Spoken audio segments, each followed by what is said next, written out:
दोस्तों आज हम बात करने वाले हैं एक 2024 released real story inspired Hollywood mystery thriller के बारे में जिसका नाम है living with my mother's killer. इस कहानी की शुरुआत होती है एक 14 साल की लड़की मारा को दिखाते हुए जो गर्मियों की छुट्टी में अपने घर लौट रही थी। उसका घर बेसिकली एक होटल था जहां गेस्ट के साथ साथ उसका परिवार भी रहता था। परिवार मतलब उसकी माँ सुजैन और उसकी स्टेप सिस्टर जॉय। एक और बंदा था जिसे मारा अपना मानती थी, कार्सन। अनाथ था बेचारा, इस होटल में हेल्पर का काम करके किसी तरह अपना गुजारा करता था। इसी सिलसिले में मारा से उसकी मुलाकात हुई थी और ऑलमोस्ट सेम एज के होने की वजह से दोनों में दोस्ती होने में भी वक्त नहीं लगा था। मारा के स्कूल में रहते वक्त भी दोनों एक दूसरे को चिट्ठी लिखा करते थे। क्लियरली एक दूसरे को काफी पसंद करते थे दोनों।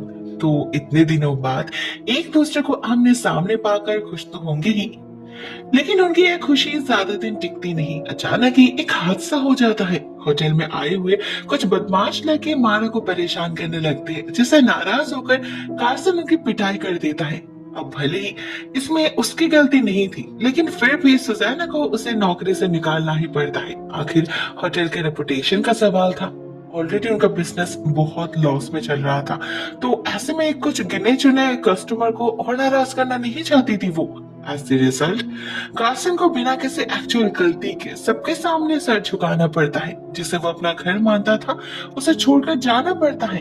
तो ऐसे में जब उसी रात मारा और जॉय को बेसमेंट से सुजैना की चीख सुनाई देती है और चेक करने पर उन्हें वहां सुजैना की लाश मिलती है कार्सन के साथ, तो सबको यही लगता है कि ये खून कार्सन ने ही किया है सुजैना से बदला लेने के लिए। पुलिस उसी रात कार्सन को अरेस्ट कर लेती है और उसे लाइफ इम्प्रिजनमेंट की सजा भी सुनाई जाती है।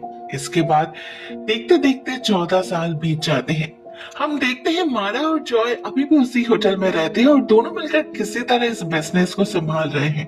हालांकि मारा और इसे कंटिन्यू करना नहीं चाहती। हर रोज नए नए तरह के मुसीबतों का सामना करना पड़ता है उसे।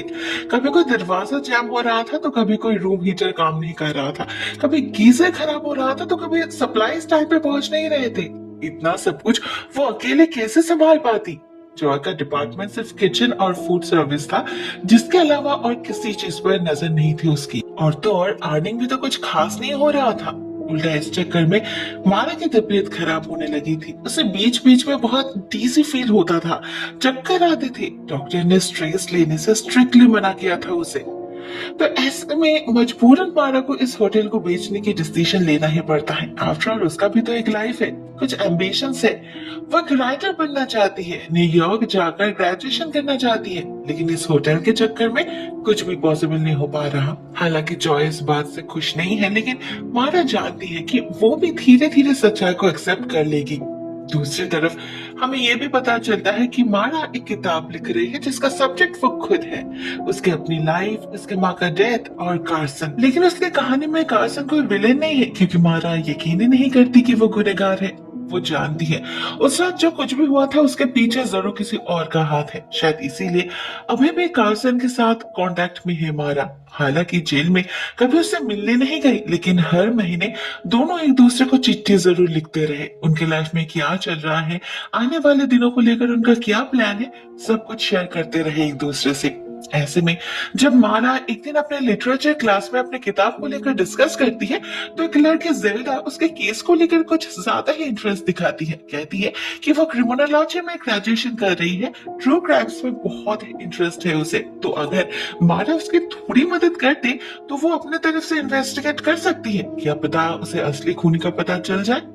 लेकिन मारा उसके इस ऑफर पे राजी नहीं होती, सिंपली बिकॉज ये कोई रैंडम केस नहीं था, ना कोई एक्सपेरिमेंट करने की चीज थी। उसके लाइफ की सबसे बड़ी ट्रेजेडी थी ये, जिसे वो फिर से याद करना नहीं चाहती थी। एक टाइम तक उसने खुद भी सच्चाई को जानने की हर पॉसिबल कोशिश करी थी, पर और नहीं, फिर से उन हादसों को याद करने की हिम्मत नहीं है उसमें। तो मारा जेल्डा को साफ साफ मना कर देती है इस मामले में इंटरफेयर करने से और इस बात को भुला भी देती है। लेकिन जेल्डा वो चुप नहीं बैठती। एक रात चोरी छुपे होटल के अंदर घुस जाती है वो और इधर उधर कुछ ढूंढने लगती है। भले ही मारा के कहने पर वो वापस भी चली जाती है, लेकिन उसका बॉडी लैंग्वेज काफी कॉन्फिडेंट दिख रहा था, ऐसे वो जो ढूंढने आई थी वो उसे मिल चुका हो। उधर दूसरी तरफ हम जेल में कार्सन को देखते हैं मारा के लेटर्स पढ़ते हुए। जिस तरह से संभाल के उसने एक एक लेटर को रखा था, उसे ये क्लियरली पता चल रहा था कि मारा उसके लिए कितनी खास है। उससे मिलने के लिए लिटरली तरस रहा था कार्सन। तो फाइनली जब उसने इनवॉलंटरी मैनस्लॉटर का प्ली डील फाइल किया और उससे उसकी सजा कम हो गई, तो जेल से बाहर आकर उसने सबसे पहले मारा से ही मिलने का फैसला किया और एक सुबह अचानक ही पहुंच गया उसके होटल में। लेकिन इस मुलाकात के लिए बिल्कुल भी तैयार नहीं थी मारा। तो उसे देखकर तो लिटरली चौंक उठती है वो। हाँ, उसे पता था कार्सन ने प्ली डील फाइल किया है, लेकिन उसके रिजल्ट के बारे में कुछ भी इन्फॉर्म नहीं किया था कार्सन ने, सिंपली बिकॉज उसे लगा था कि चिट्ठी पहुंचने से पहले शायद ये होटल बिक जाएगा। लेकिन मारा की इतनी अच्छी किस्मत कहाँ। इस होटल को बेचने की कोशिश तो उसके माँ ने भी किया था, लेकिन उन्हें पोटेंशियल बायर ही कहाँ मिल रहा है। फॉर नाउ मारा कार्सन को अपने होटल में काम पे रखने के लिए राजी हो जाती है। जैसे वो पहले काम किया करता था वैसे ही। उसे एक नई लाइफ भी तो चाहिए थी, मगर जॉय खूनी को अपने घर में रखना नहीं चाहती थी। फाइनली इस बात पर दोनों राजी होते हैं कि कार्सन फ्री में उनके लिए रिपेयरमैन का काम करेगा, जिसके बदले उसे खाना और एक कमरा प्रोवाइड किया जाएगा। कोई पेचेक नहीं, कोई एक्स्ट्रा पेमेंट नहीं। कार्सन इसी में खुश था, तो वो उसी दिन से काम पे लग जाता है। मारा उसके पुराने कमरे में ही उसके रहने के इंतजाम कर देती है, जिससे उसे कंफर्टेबल फील हो। लेकिन साथ ही साथ उसे ग्रीन हाउस से दूर रहने के लिए भी कह देती है वो, क्योंकि वो हिस्सा पर्टिकुलरली जॉय का था और वहां किसी का आना जाना बिल्कुल भी पसंद नहीं था जॉय को। और वैसे भी वहां उसने कुछ पॉइजनस मेंढक को भी पाल रखी थी, जिनसे दूर रहने में ही भलाई थी। अब न कार्सन जॉय को अपसेट करना चाहता था, ना उस तरफ उसका कोई काम था, तो वो उस तरफ जाता भी नहीं। मन लगाकर बस अपना काम करने लगता है और बस 2 दिन के अंदर ही होटल के सारे टूटे फूटे हिस्सों को रिपेयर कर देता है, जिससे मारा तो इम्प्रेस्ड होती है। साथ में जॉय भी उसके अगेंस्ट और कुछ बोल नहीं पाती, लेकिन वो उसे कम्प्लीटली एक्सेप्ट भी नहीं कर पा रही थी। तो वो अपने बॉयफ्रेंड, जो कि इस होटल का गार्डनर था, उसे कार्सन पर नजर रखने के लिए कहती है। उधर नेक्स्ट मॉर्निंग मारा नोटिस करती है जेल्डा कार्सन से कुछ बातचीत कर रही है, जो कि उसे बिल्कुल भी पसंद नहीं आता। लेकिन जेल्डा ने भी जैसे इस केस को सॉल्व करने की जिद पकड़ ली थी।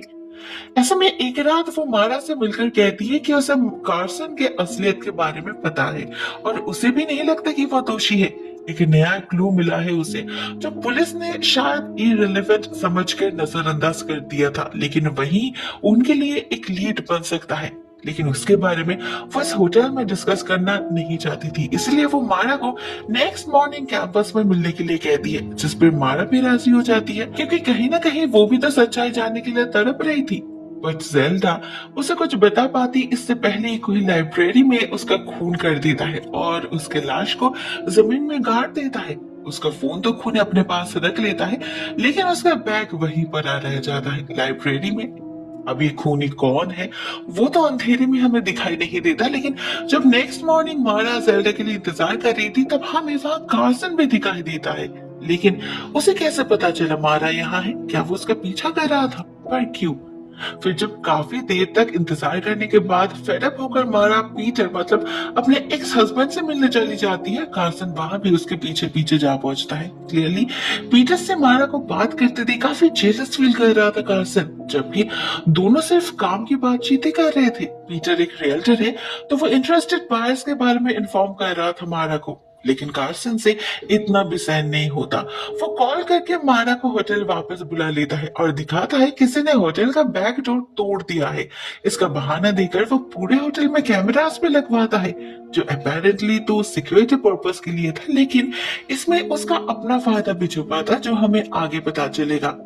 उधर बेसमेंट में काम करते वक्त कार्सन उस रात के हादसे को रिकॉल करने की कोशिश करता है, जिसमें मारा भी उसकी मदद करती है। पता चलता है उस रात मारा ने जब अपनी माँ की चीख सुनकर देखने आई थी, तो उसे सुजैन की लाश बेहोश कार्सन के ऊपर मिली थी, जिसका एक्सप्लेनेशन पुलिस ने ये दिया था कि जरूर दोनों में हाथापाई के चलते दोनों का ही बैलेंस बिगड़ गया होगा और कार्सन आगे गिरा होगा, फिर सुजैना उस पर गिरी होगी।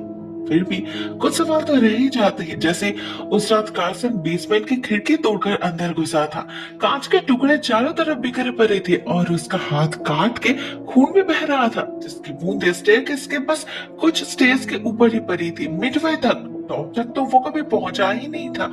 ऊपर उसका कोई फुटप्रिंट से नहीं था। फिर वो सुजैन को धक्का कैसे दे सकता है? बहुत सारे सवाल थे जिसका जवाब सिर्फ कार्सन ही दे सकता था।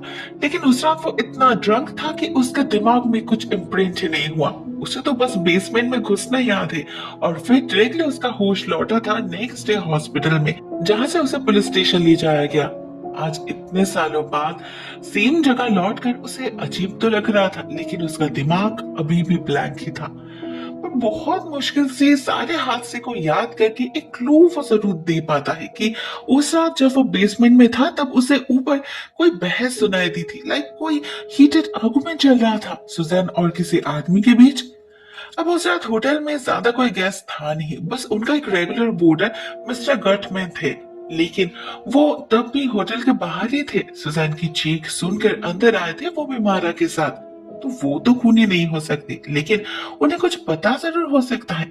कोइंसिडेंटली वो अभी भी होटल में आए हुए थे, तो मारा डायरेक्टली उन्हीं से बात करती है और उसे पता चलता है कि उस समय के अराउंड एक आदमी था बैरी नाम से, जिसका काफी आना जाना लगा रहता था इस होटल में। मिस्टर गाटमैन ने कई बार सुजैना को उससे पैसों को लेकर बात करते हुए सुना था। अब इस आदमी को तो मारा भी जानती थी।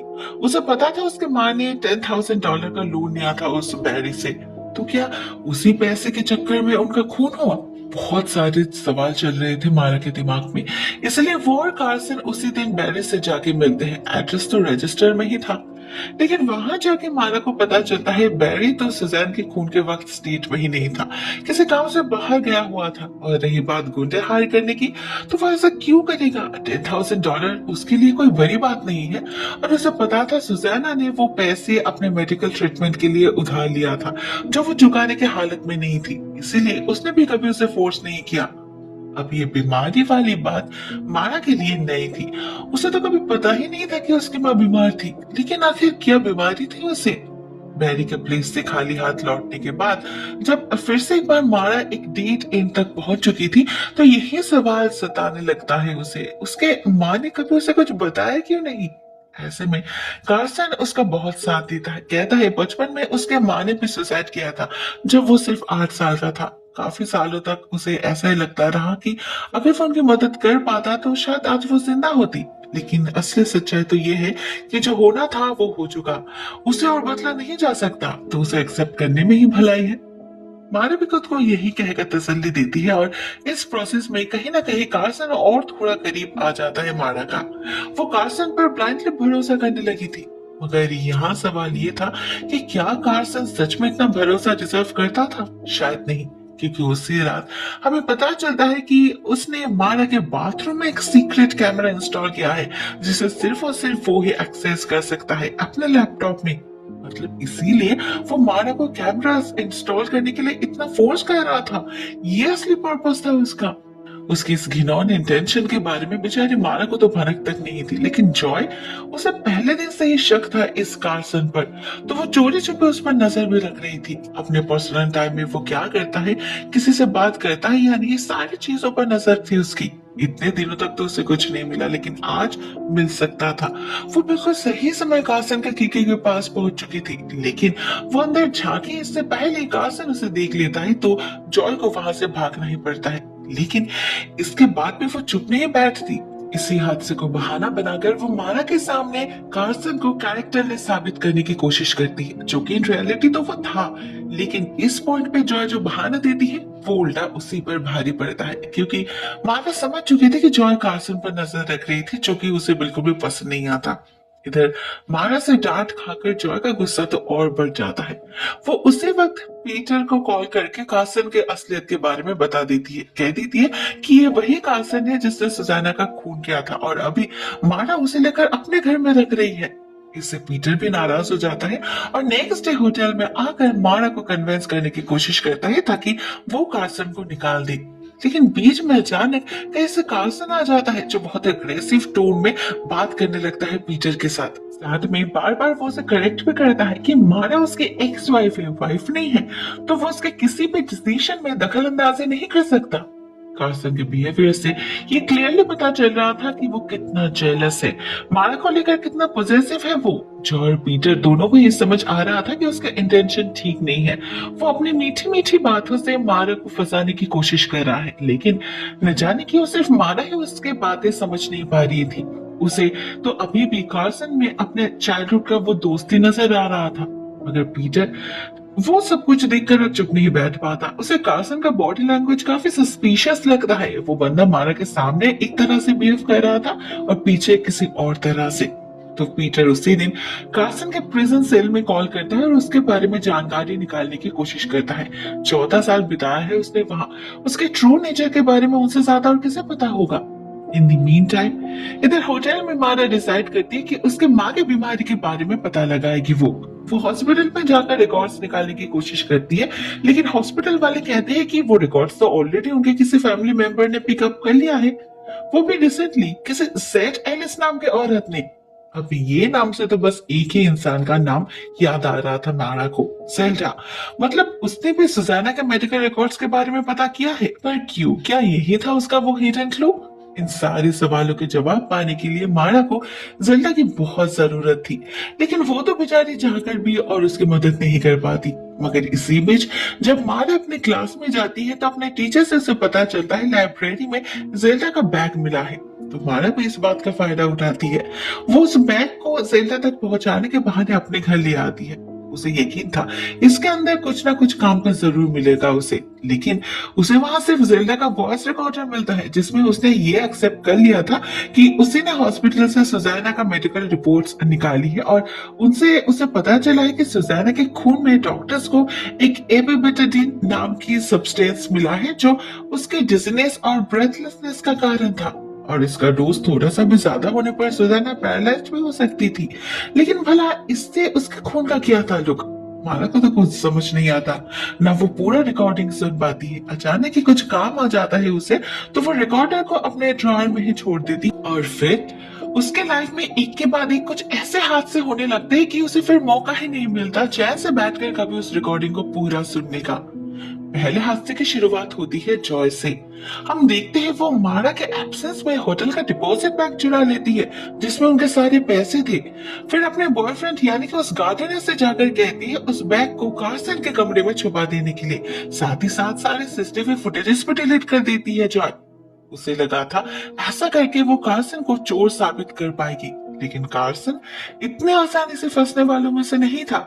उसने उस बैग को छुपाते हुए देख लिया था, तो वो उसे उठा के उसी गार्डनर के सामान के अंदर छुपा देता है। इससे होता ये कि जब नेक्स्ट डे जॉय मारा के सामने एक सीन क्रिएट करने की कोशिश करती है तो उसका प्लान फेल कर जाता है।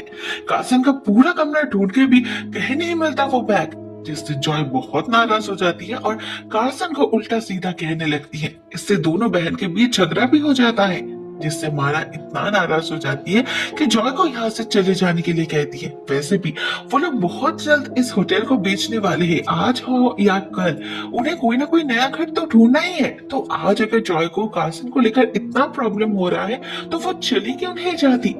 एक्चुअली मारा को यही सोचकर खराब लग रहा था कि उसकी बहन बार बार एक इनोसेंट इंसान को गलत समझ रही है, बार बार उसे नीचा दिखाने की कोशिश कर रही है। मगर उसे तो पता ही नहीं था कि कार्सन जितना भोला दिखता है उतना मासूम वो है नहीं।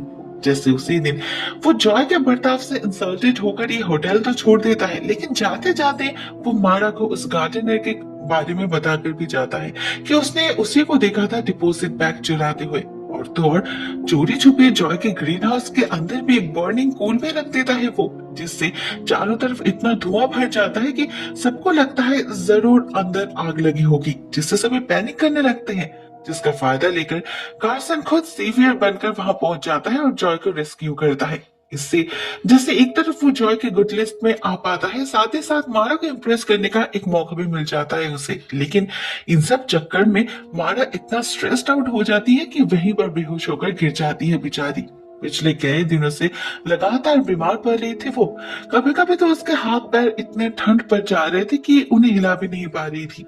ऐसे में डॉक्टर्स उसे बेड रेस्ट लेने के लिए कहते हैं, तो जॉय भी सारे अपकमिंग बुकिंग्स कैंसिल कर देती है। कार्सन भी चला गया था, तो होटल में अभी सिर्फ वो और मारा ही थी। इसी बीच उसी रात अचानक ही कार्सन लौट आता है और मारा से रिक्वेस्ट करता है उसके साथ बैठकर डिनर करने के लिए। मारा भी राजी हो जाती है, लेकिन उसके कमरे में जाते ही कार्सन उससे कोसे होने की कोशिश करता है, जिससे मारा अनकंफर्टेबल फील करने लगती है। न जाने क्यों इतने दिनों बाद भी उस बंदे को कंप्लीटली एक्सेप्ट नहीं कर पाई थी मारा। कुछ तो ऑफ था उसके वाइफ में। क्या?